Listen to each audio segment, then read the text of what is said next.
Welcome back sa Panahon TV. Ngayong umaga makakasama po natin si Pag-asa weather forecaster Benison Estareja para bigyan po tayo ng update sa lagay ng panahon. Good morning, Mr. Estareja. At bilang unang katanungan, ano po ba ang lagay ng panahon base sa inyong 5 a.m. weather forecast? Well, magandang umaga sa iyo, Miss Jessie, at sa ating mga taga-subaybay din po ng Panahon TV. Good morning po sa inyo and happy Thursday. Well, sa ngayon po, northeast monsoon po ang umiiral pa rin sa ating bansa at malaking bahagi nga po ng bansa ang apektado ng amihan. Kagaya na lamang po ng mga probinsya ng Cagayan, pababa ng Isabela, Aurora, Quezon Province at maging dito sa Bicol Region, Eastern Visayas hanggang dito sa Caragay, asahan po na magiging maulap na may kasamang mahinang mga pag-ulan. Then ang natitirang bahagi po ng Luzon, kabilang ng Metro Manila, ay may bahagyang epekto rin ng amihan. So asahan na magiging bahagyang maulap na may kasama lamang mga tsansa ng mga pag-ambon. Then sa natitirang bahagi ng Mindanao at ng Visayas, maaliwalas pa rin ang panahon or fair weather pa rin po tayo, pero posible pa rin yung mga panandaliang pag-ulan or pagkidlat pagkulo. Mr. Estareja, kahapon ano po ba yung naging lowest temperature natin? Kasi patuloy nga umiiral, no? Ito nga hanging amihan o yung northeast monsoon. Para naman po sa mga pinakamababang temperatura na naitala kahapon, kung mapapansin po natin more on northern Luzon po yung ating mga minimum temperatures. Pero dito pa rin po sa Baguio, pinakamababa at 13.8 degrees Celsius. Dito naman sa Basco sa Batanes, ikalawa pa rin po at 16.0 degrees Celsius. Sa Lawag City sa Ilocos Norte, Tanay, Rizal at Apari, Cagayan, hindi po nagkakalayo yung minimum temperatures dyan. Naglalaro sa 19.5, 19.6 and 19.8 degrees Celsius respectively. And paalala po sa ating mga kababayan, no, kung walang synoptic stations sa inyo ng Pag-asa at nakatira kayo dun sa matataas na lugar o mga bulubundukin lugar, posible pa rin na mas mababa sa 20 degrees Celsius yung inyong minimum temperature. Base naman sa panibagong climate outlook na inilabas ng Pag-asa, nasa 25 provinces yung posibleng makaranas ng drought. So ito ba yung tinatawag natin na meteorological drought o agricultural drought at ano yung pinagkaiba nito? Well, preview muna tayo regarding dun sa ating umiiral na strong El Nino. Meron pa rin po tayong strong El Nino for this month of February 2016 at posibleng mag-gradually weaken nga ito next month or March 2016. At inaasahang mag-neutralize ito sa kalagitnaan ng taon nito around May, June or July of 2016.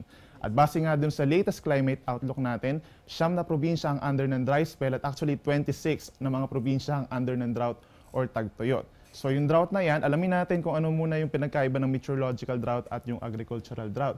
Pag sinabi nating agricultural drought, ito yung sumusunod na yugto or epekto ng meteorological drought. Yan po yung ikalawang yugto, no? Mauna muna yung meteorological drought. Kung saan kakaunting pag-ulan ang dahilan sa pagkakaroon ng pagbitak-bitak ng lupa at ito ngayon magiging hadlang para sa mga pagtatanim ng mga root crops. Pag sinabi naman nating meteorological drought, ito yung unang yugto ng tagtuyot dahil ito yung una nating nararanasan at ito nga yung ibig sabihin nito, ito yung kondisyon kung saan kakaunti sa normal yung pagbuhos ng ulan. Then yung 26 na mga probinsya, categorize siya as meteorological drought dahil nga kakaunti sa normal yung pagbuhos ng ulan. Pero actually, dun sa 26 na yon, ilang lugar na rin yung apektado ng agricultural drought kung saan nagbibitak-bitak na nga yung lupa doon at hindi na conducive para makapagtanim ng mga root crops.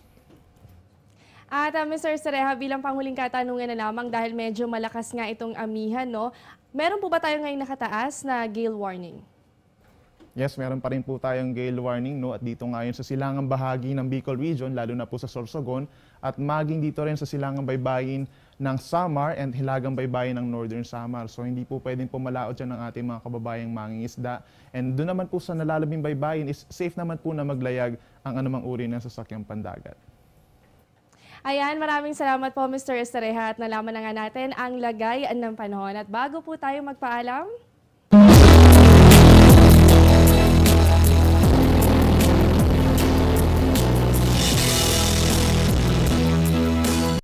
ating Valentine's Countdown, nako 3 days na lamang, sasalubungin na po natin ang araw ng mga puso. And for our Valentine quote of the day, the monsoon of love is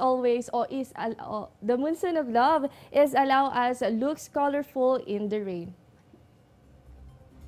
At dito na po nagtatapos ang ating programa. Ayan po mga nakalap nating impormasyon ngayong umaga. Stay updated sa lagay ng panahon. Bisitahin lamang ang aming official social media accounts and website. Ito ang Panahon TV kung saan walang pinipiling panahon ang pagbibigay impormasyon. Naghahatid po yan ng balita simula Lunes hanggang Linggo, 5 to 5:30 ng umaga at sa oras-oras na update dito lamang sa Telebisyon ng Bayan. Ako po inyong nakasama, ang inyong weather body, Jessie Basco. Magandang umaga sa inyong lahat.